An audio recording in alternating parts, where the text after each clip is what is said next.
Welcome back, barbecue fans. Wise Guys Barbecue, another week, episode number 26. And I'm sitting here with the butcher. Tommy the Butcher is back. And it's been a quick month, Tommy, since you've been here. Yeah. Last, talking about holiday roasts. Yeah, definitely. And here I am finding myself sitting in the co-pilot's chair. Yeah. Chip, we need you back. Speedy recovery. Usually I'm sandwiched in between these two guys looking like a slice of bologna between two loaves of bread. And you love every minute of it. So here I am. It's a little daunting sitting over here, but hopefully I can make my way through it. And Yes, left side, we miss you, man. Hurry up, get healthy. I know you're kicking the snot out of it, like I like to say. But yeah, we need you back here on the show. All your fans are complaining. I'm getting more hate mail than ever. Fredo won't quit on me, but definitely. Yeah. But yeah, what a quick holiday season. Did you get much? How did your holidays go? They went well, but and I say it every year, they go by so fast. Yep. And there's so much effort that goes into it, work, especially Christmas. Thanksgiving isn't that much of a big deal. Yep. But the Christmas, we get through Thanksgiving, and I was going to say the very next day, it's actually before Thanksgiving. Everything's it just gets full blown going to Christmas. But with a full month just preparing and planning, and literally within a day it's over with, and the next day everybody's just lounging around with that like Christmas coma type of thing from all the work and eating and drinking and shopping. Well, you know what sucks too? In the middle of the week like that's tough, right? A Wednesday Christmas is tough, right? Even if it's a Tuesday, Thursday, you can kind of pull out the weekend into it and get some personal time. But next year will be a lot different for you because you'll be retired. I'll be retired. Yeah. So May 1st is the first official day of retirement after 49 years. Then we get to reformat Tommy for barbecue. Getting back to the Christmas post-holidays. Yes. It seemed like for a good maybe week and a half to 2 weeks after Christmas, I didn't know what day of the week it was. Yeah, it just felt like every day was a Sunday. Yeah. You wake up in the morning and you're stumbling out of bed, and it takes you about an hour and a half to figure out what day it is. Get used to it, because I've been retired for about 3 years now, and that's how retirement is. Every day is what day is Sunday, today. and if it's not Sunday, it's Friday. You insist it's on one of those 2 days. Got you. But that's good. I agree with you. I think the way the holidays went down this year was just a super rush. But I'm committed next year because things in my life will even be a little more, docile as far as everything. My oldest boy in college, figuring out the holiday break and getting things done. It'll be a Thursday next year, and I'm just going to take a full month before, and I'm just going to enjoy it. I vowed to all my kids that I'm going to have something roasting in the oven every weekend, 6 weeks out prior to Thanksgiving. If it's a turkey, if it's a roast beef, if it's a ham, it's going to be something cooking. And I want to have people, anybody, even friends, come over like weekends and just chill out, because like you said, it goes too fast. And, definitely. And then you're like, what the hell happened? So here we are. It's what is today? The 3rd. No, it's the 3rd plus 10, I believe. Yeah, 13th, right? You're absolutely right. Today's the 13th, and half the month's over. So pretty soon, Super Bowl, and then here comes Valentine's Day, and February is almost done, and we've already had 2 snowstorms, so things are getting hectic around here. But it's good. We're due for a big one. I really. Yeah. I'm looking forward to a big snowstorm for some reason. Good. I've always liked it when it snows. I always get excited since I was a little kid, and I would look forward to it's been a while. So we're due, and I'm hoping we get that big one this year.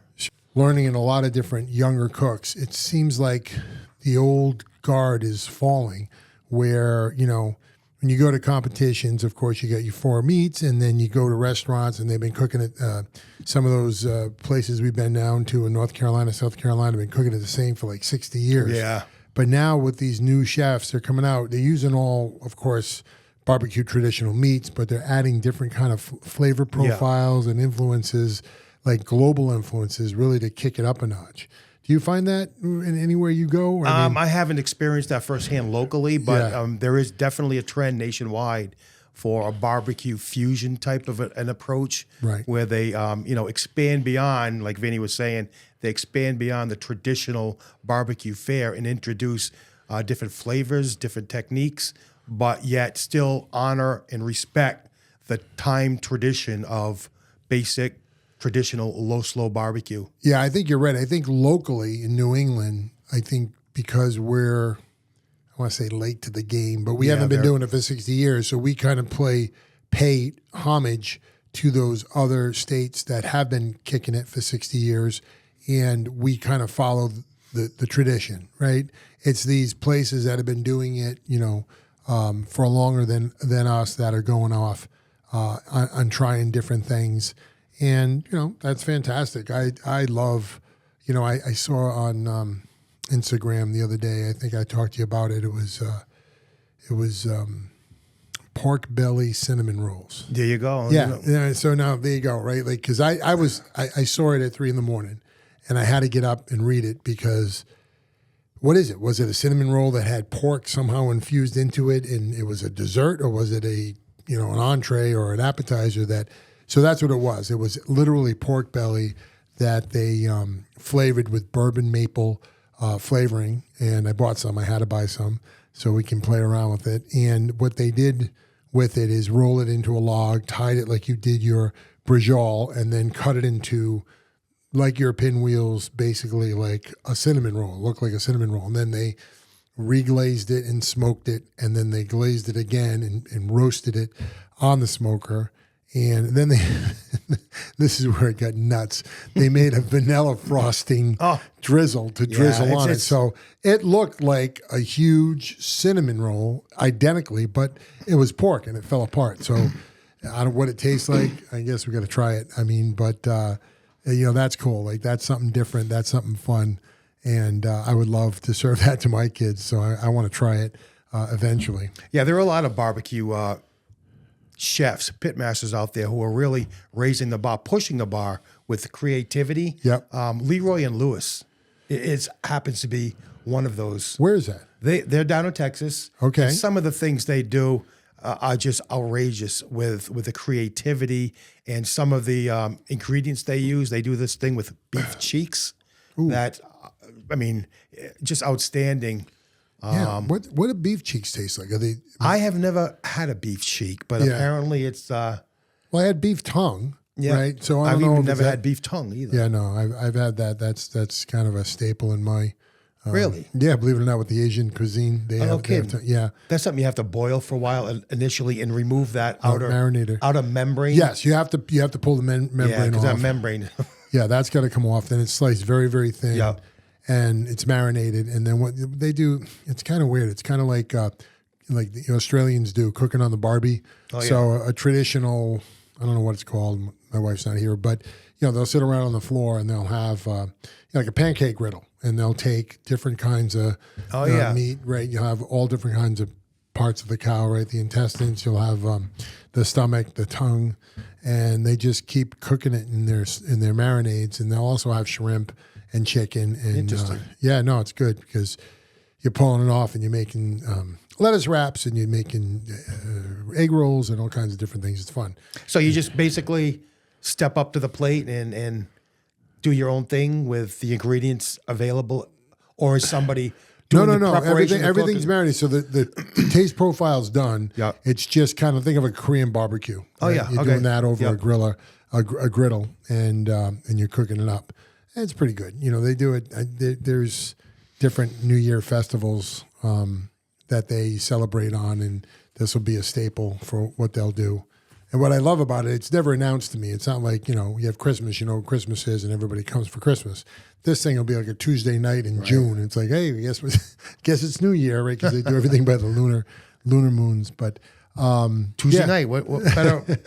Better night to have, right. It's Tuesday. Let's do it. Let's have beef tongue. Let's get at it. So Tuesday tongue. Yeah, I wonder what cheek tastes like. I don't know if it's, I know when you go to guanciale. You just took the word right out of my mouth. It's the same basic. So that's it's the jowl. It's basically what it implies. In a pig. Yeah, the guanciale is from the pig, and right. And they say, and it's tender as hell. Right. Because pig, if you think about it, is constantly chewing. So that area is constantly being tenderized. But I make my carbonara with guanciale. Guanciale. Yeah. And I love it. It's better than prosciutto or something like that. So now you're making me hungry. Oh, goodness. But, so you stepped up in one of your videos. The latest videos that are circulating now, what you did, one of our, friends, callers, co-writers, Ellen, wrote in and said, "Hey, I want to do it." We're a little late on a delivery, but she wanted to do a beef Wellington for the holidays. And she's like, I've always eaten it. I've always admired it. I never made one. Yep. So, you stepped up and made your first. I've never eaten beef Wellington, nor have I ever made it. You haven't even eaten it? I've never had it. Never once. Really? And why not? It was always interesting, but for some reason it just didn't appeal to me. Right. And I must say it's got to be because of the pastry. Yeah. I don't like baking whatsoever. You don't like dressing up your there's steak. too much precision involved and weighing and measuring. Of course, doing beef Wellington has no weighing and measuring whatsoever. Right. It's just a matter of applying the pastry. Which is a phyllo dough. It's pre-made. And it really, I'm telling you, it really wasn't as daunting as I always thought it would be. It really wasn't. Yeah. Once you do a little research, plan yourself out, and take it one step at a time, it just went kind of flawlessly. And I filmed it, so I watched you do it. And to your attribute, you killed the searing part. The searing of what you do, you make it look so easy, but that is where you get all the flavor, and that 10-minute searing process is important, and you do it flawlessly. Yeah, it's all about building flavors. You have to do things in layers. And each time it's like building a building. Each time you develop your different ingredients and flavors step by step, it just adds to the end result. Yep. But the thing you also did very well, and for doing it for the first time, was very, very, very admirable, was the mushroom. The duxelle. The duxelle. Yeah. So the thing that I would have screwed up in that, no doubt, what you knew about and you just trusted in was the fact that so it's finely chopped mushroom caps, and then you have to roast them down, and as you roast them down, it's almost in a dry pot, no oil. Exactly. And you're like, oh no, there's plenty of moisture in the mushroom, it'll all melt out. And I'm like, he's nuts, that's going to stick everywhere. And it absolutely did not. Right. And it was very moist after, and all that, like you said, the moisture came right out of the mushroom. Once it does begin to stick, that's the telltale sign right there. You know that the liquid is gone, basically. The moisture is gone when it begins to stick. As long as there's moisture present, you'll constantly see the little bubbling, the little steaming effect. You really won't hear too much, but as the liquid evaporates and you're reaching the end of your finished product, it's quite evident, it's quite obvious. You know where you are just by observing it. Right. So, that was cool. I'm glad we did that, and it nailed it, right? When it comes to your timing in the oven, flawless, came out. It was nice and juicy and pink, and tastes amazing. So that was cool. I really want to try it. And I know, understanding the process now, it is a lot of work because in between every step, you have to refrigerate and rest your ingredients, right? Between the duxelle and the filet mignon, what you call it? Chateaubriand. Chateaubriand.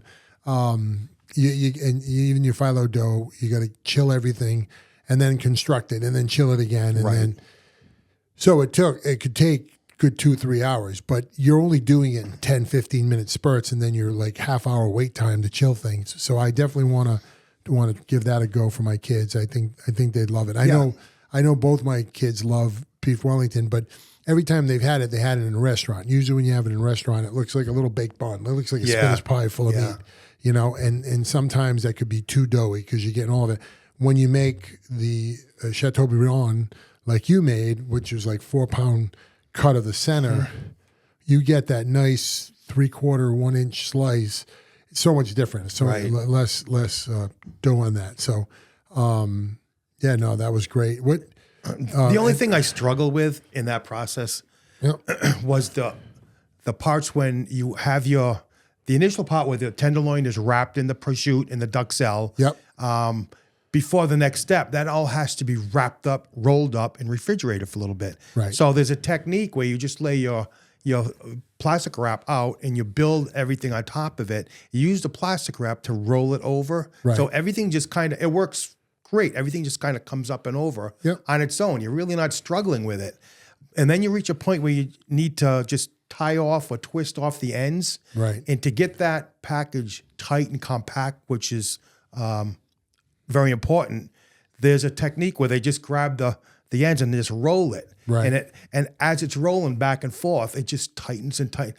For some reason, when I did it, it wasn't rolling. It was just kind of sliding. Well, I know the reason. No, I know the reason. So like, what the hell's going on? So I did notice one thing because I know you were getting frustrated. So I looked at it in editing. So you would spin the plastic one way. Yeah. And then when you went to roll it, it rolled reverse to your spin. All right. So you were actually like loosening it on the table. You were tightening it here. And then you went and it rolled backwards and you were like, hey, this isn't. So we got to either figure to go backwards and then roll or vice versa. But whatever was happening, that was causing. So we improvised. We shifted gears. We just lifted it up off the surface and just twisted it. Yeah, like just making, spun it, and it works. Yeah, like like making a sausage link. You overcome. You run into these little roadblocks, and you have to use a little ingenuity. You overcome, and you. Well, that's what I love about your cooks. I mean, your full knowledge and talent is in your butchery. Your cooking is awesome as well, but it takes second seat to your butchery. But when you do things in your cook, you're doing it like your audience would be doing it. Maybe for the first time, maybe like they make a mistake or okay, guess what? I just burnt that. Don't do it this way, And that's what it is. That's why, and even in competitions, folks, when you go to a barbecue competition and you talk to the competitors, and if they didn't get a walk or top 5 in their category, they're not upset. They don't get pissed off. They know probably what went wrong in their process, and they just take it as, hey, I make a note and I move on to the next competition, and it's great. Yeah, they may finish 5th, 6th, 7th, but the margins are so slim. Right. There's no need to get down. You kick your boots off and you just say, look, next time I'm going to go out there and try harder. So just overcome. So do you have any plans to join a competition in the future? You know what? I don't think so. Why? I doubt it. It's just not even a backyard. You should do a backyard competition. That might be something to think about. But I was never intrigued. I love watching competition barbecue. Don't get me wrong, but there was nothing about it that drew me into it. To compete. Yeah. To me, it's very precise. Yeah. These guys are working painstakingly just to get that perfect bite, the perfect slice, the perfect box. It's just so much. I don't think I'd have the patience to be able to do that. I'd reach a point where I just get so flustered. And I don't know. First of all, I agree with 100% everything you said. Like, to do it 8, 12 times a year, I don't think I'd enjoy that lifestyle. Yeah, it's kind of work. It seems to me too much work. I think what would be interesting to me, like, so you go to a casino, right? Especially when you were younger. You walk in with $300 and you say, "Look, I plan on losing it all, and when I lose it, I lose it." And then you never know what happens, right? Yeah. Same thing with competition. I like to go in and just say, "I'm going to do my best job and give what I think is my best product," and I just like to see where it rings up, And you just got to watch out, because what other people have experienced is you get into that top 3 and you're like, "Hey, I'm going to do this again," right? But I don't, Chip says it all the time about my brisket. He's like, dude, you got to get this into a competition. I'm like, no, I enjoy cooking and eating it and having friends eat it. I don't need to go out and do what those guys are doing. Yeah. It's too much commitment. It's too much.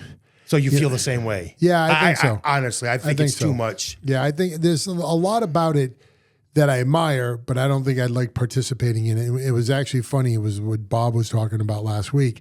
You take like probably some of the best culinary cooks that could do this thing on, pits and in the mud, in the backyard, over a tent, in inclement weather, if it's too hot, if it's too cold, if it's too windy.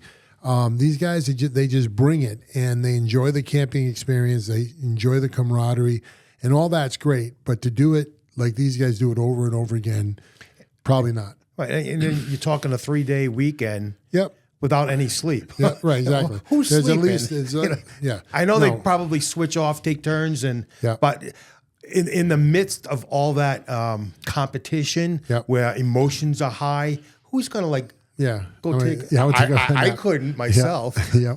No, it's true. On turn-in day, when that's usually when we show up. Right? But BBQ News is usually there on turn-in day, and we're interviewing all the competitors in the morning hours right before the clock starts, where they're getting to plate up their first turn-in, and you got some grumpy people right there because, like you said, they haven't slept. They probably haven't showered yet that day. Yeah.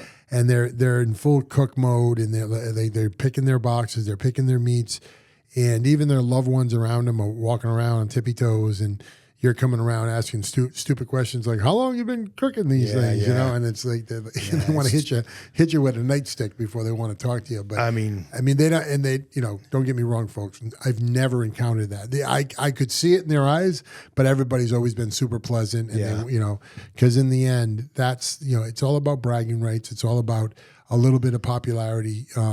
So people like to talk to people that can get their names circulating.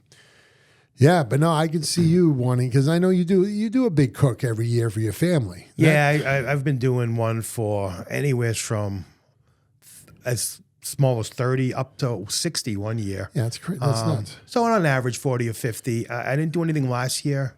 How come? I thought you did. I did one. I did a couple of smaller ones, but not the remember major. the Wagyu. Not the major 30 or 40, which is a lot of planning. And I cook on a Weber Smoky Mountain 22.5-inch, and it does require a lot of planning and timing when you're doing something for 50 people. Especially when you're doing 2 briskets, you're doing a couple of pork butts, you're doing about 8 racks of ribs. Yeah. I can remember the first year I was doing this, the very first time. It was the inaugural date. Never did this before. I really had to spend a week writing down schedules and how I wanted to begin certain things, when I wanted to finish, when that had to be held at a certain point to begin the next step. Right. I mean, and even the sides, always made all the sides myself from scratch. And are you sure? I thought Pam did all this work. she does all the cleaning. But yeah, all the sides we used to do, we do them all on a Thursday. Yeah. And get all that put aside, the beans, coleslaw, potato salad, everything from scratch. Get them in big, serving pans. Get them in the fridge. Right. And then, Friday night would begin the cook. And usually by 7 o'clock on a Friday night, I'm going to briskets and a pork butt. Nice. And you just pick up the next morning doing the ribs, and eventually all your guests start coming over, and you're enjoying it. You're sitting back. Yeah. Usually, whenever I'm cooking for people or have company over or friends, I cannot. You can't grab anything until everybody's sitting down eating. Yeah. That's my grandmother. My grandmother was always that way. She'd do this meal, knock herself out for everybody, and she would sit back and would not take a bite of anything till she knew everybody was served. She was able to observe everybody enjoying themselves, and that was the payoff for her. I mean, that was her love, her labor of love.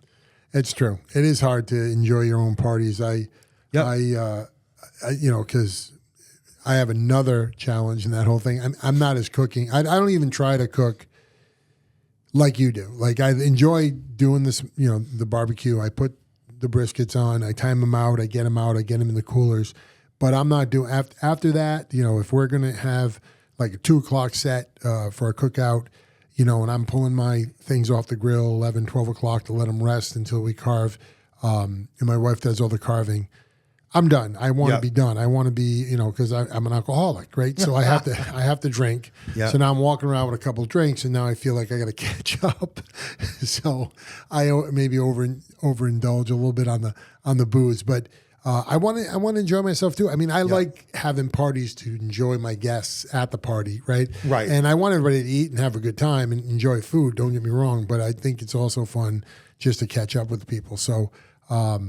It's hard. It is hard, and that's why sometimes, depending on the event and the quantity of people at the event, I'm almost apt to cater it, right? Yeah. But I don't do a traditional cater and have aperitifs. I would rather have a competition cook that might do some catering, dabbling on the side or something, say, hey, I'll come down and do dinner or brisket for and whatever.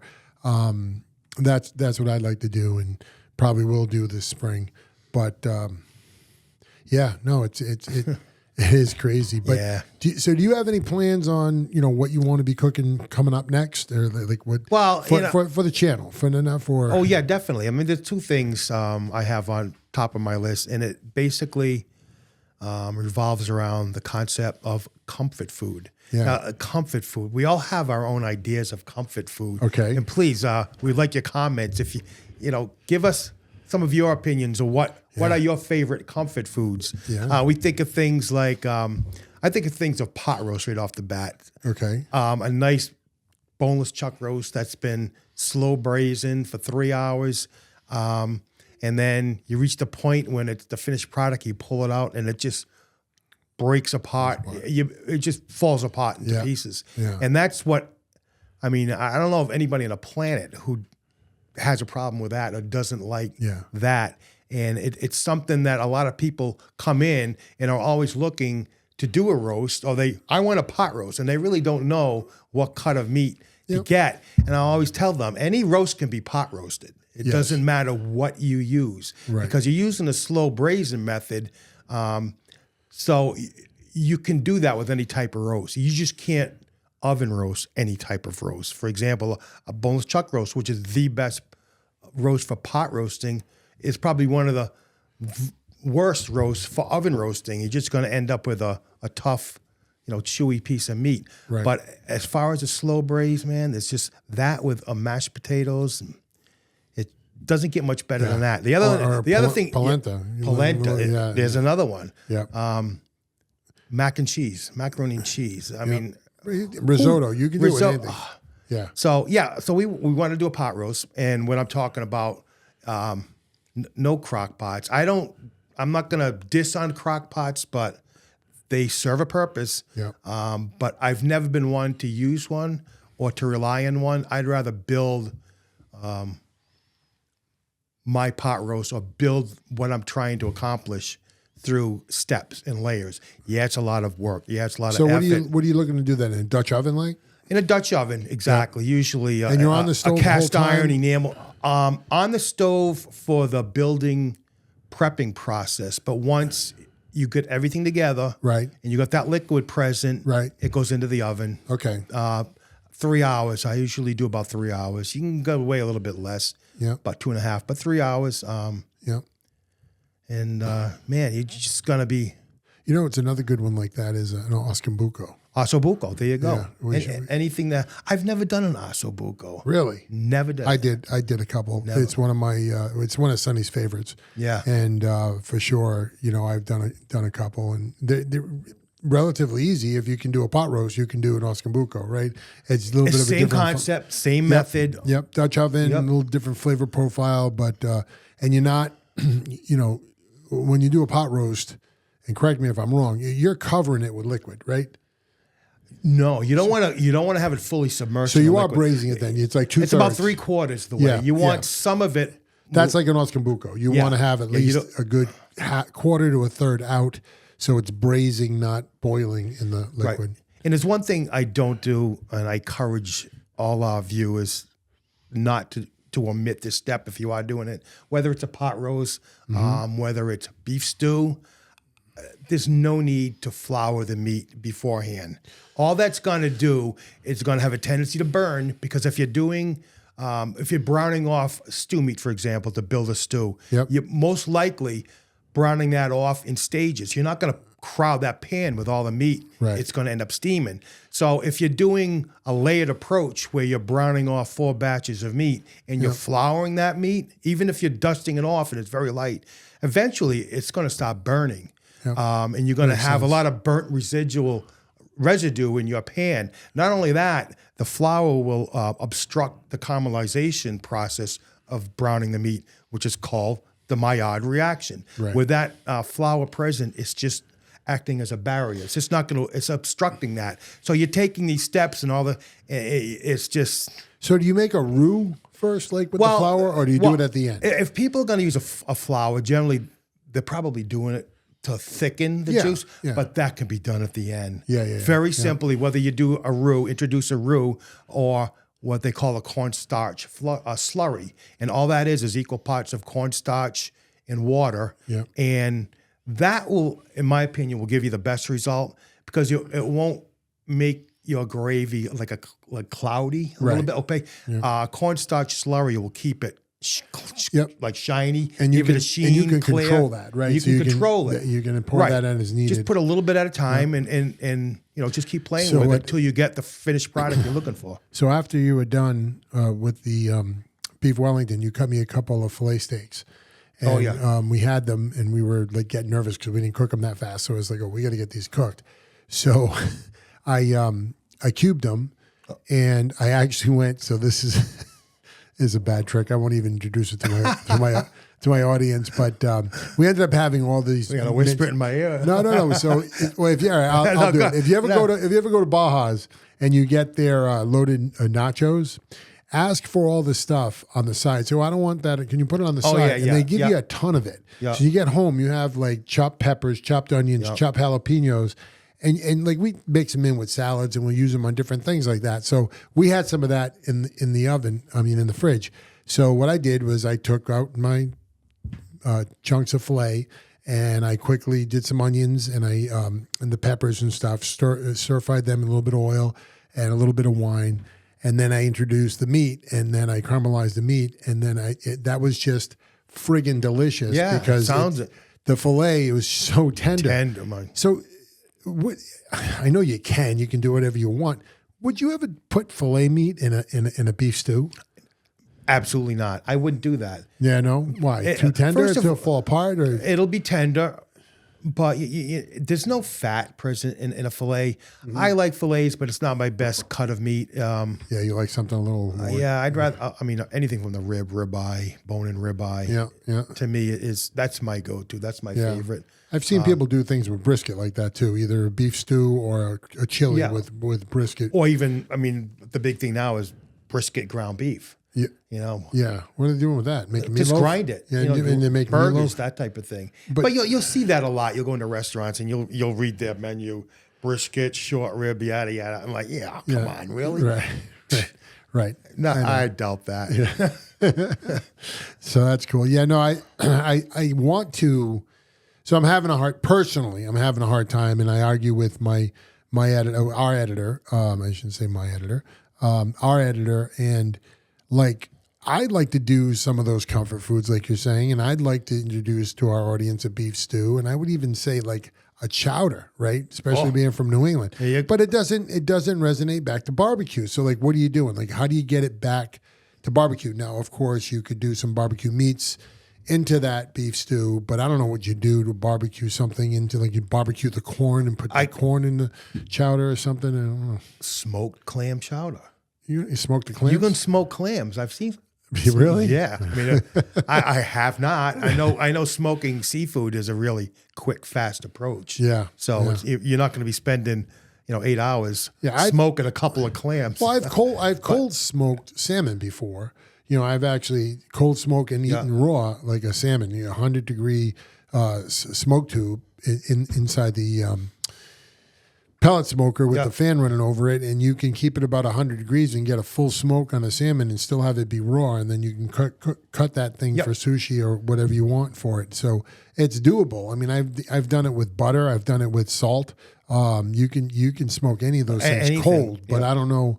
I've never done I've cooked clams or call hogs on a gas grill just to get them to open, but I've never smoked anything like that. That'd be I've seen smoked clams. If you go to the or smoked oysters, actually, they're they're in the aisle with the canned tuna fishes in the market mixed in with all the sardines. But I've actually seen packages of smoked canned oysters and that type of thing. So getting back to the clam chowder, you want to fuse that, make a barbecue clam chowder fusion. That's a great idea. Maybe.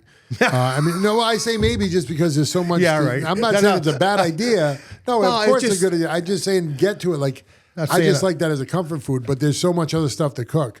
What's going on with pork chops now? Everybody seems to have it on their menu at the restaurants, and everybody's telling me it's gaining huge popularity. I thought it was probably because the economic efficiencies that comes with those pork chops, but I don't know. It just seems to be everywhere. Yeah, and pork, you have to do it right because everybody will overcook pork. Yes. They think that pork has to be cooked to 165 degrees. No. Like, years ago, the way pork was bred and fed, then you had to watch out for the bacteria's trichinosis. Yep.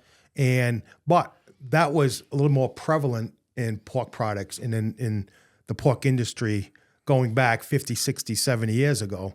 But the way the industry is now with how they feed and breed these things, I mean, it's absolutely not necessary. Yeah. That bacteria is virtually non-existent. Not only that, you can kill that bacteria. I believe it's 128 degrees Fahrenheit. Okay. That you'll kill off that trichinosis bacteria. Yeah. No, you proved it with your crown roast, your pork crown roast you did. So 145, I mean, Yeah. you'll have some pinkishness to it, but not only that, you're going to end up with something pork's very easy to dry out, especially pork loin. There's no fat present. Yep. And that's one of the things a lot of people get discouraged about. Yep.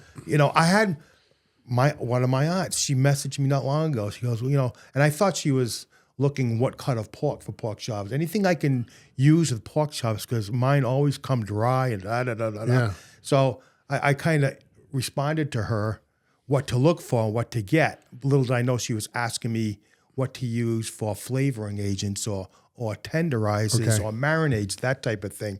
But even in the application of something like that, if you've overcooked your pork, if you're cooking it to 165 degrees, a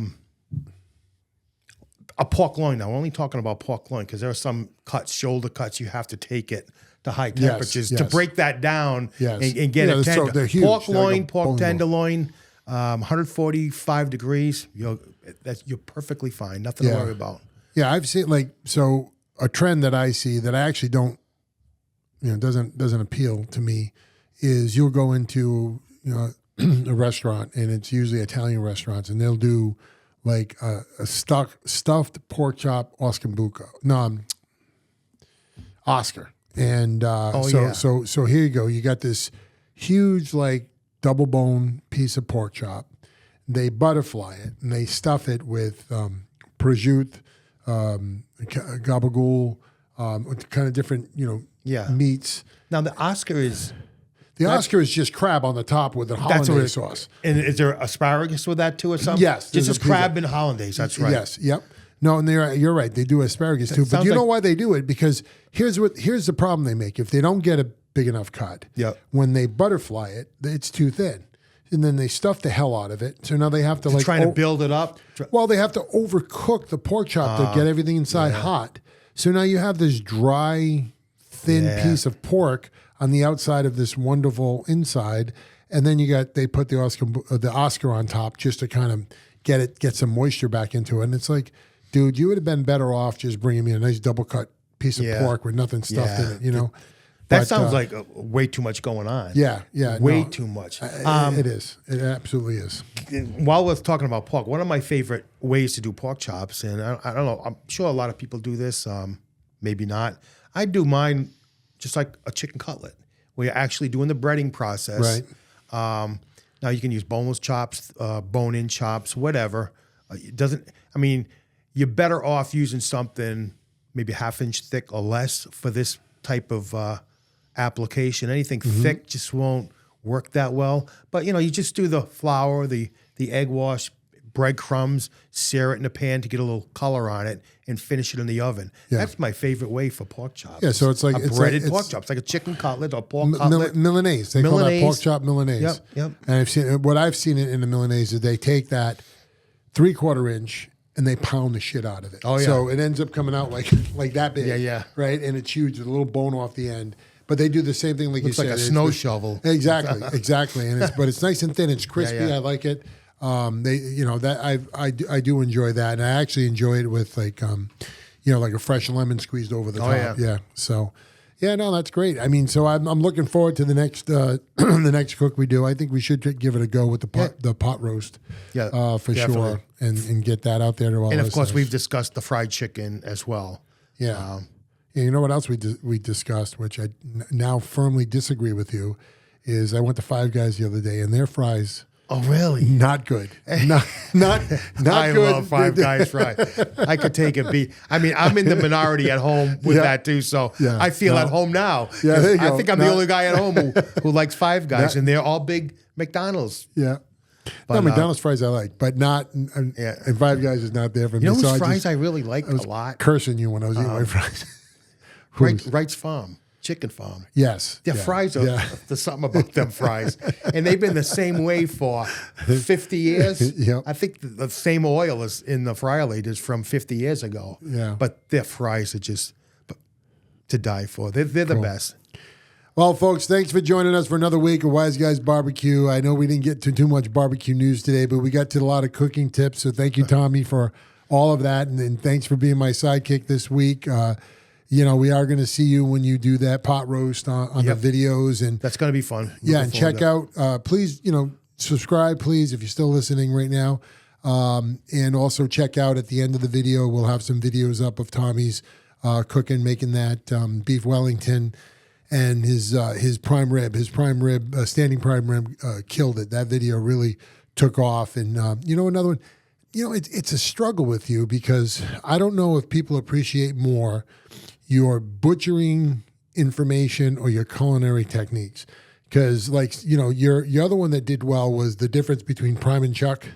I noticed that. I noticed that. And that was more of a tutorial than any actual cooking or cutting or anything. That's I all think it was. when they want to hear from the butcher, they want to learn about your butchering techniques. And I know you love to cook, so we try to marry it together. Yeah, but I mean, it's a perfect marriage. Yeah, no, for sure. I know you have a great one that you're thinking about with chicken. You want to kind of go through the full dismemberment of different parts of it. A full cut down and of the number of parts and just how to separate them off. And then what you can do with them out of what you can fry, what you can bake, what you can produce differently after. So we'll get to that too. We got a lot of, excuse me, we got a lot of cooking coming your way. So thanks again for joining us. Have a great weekend.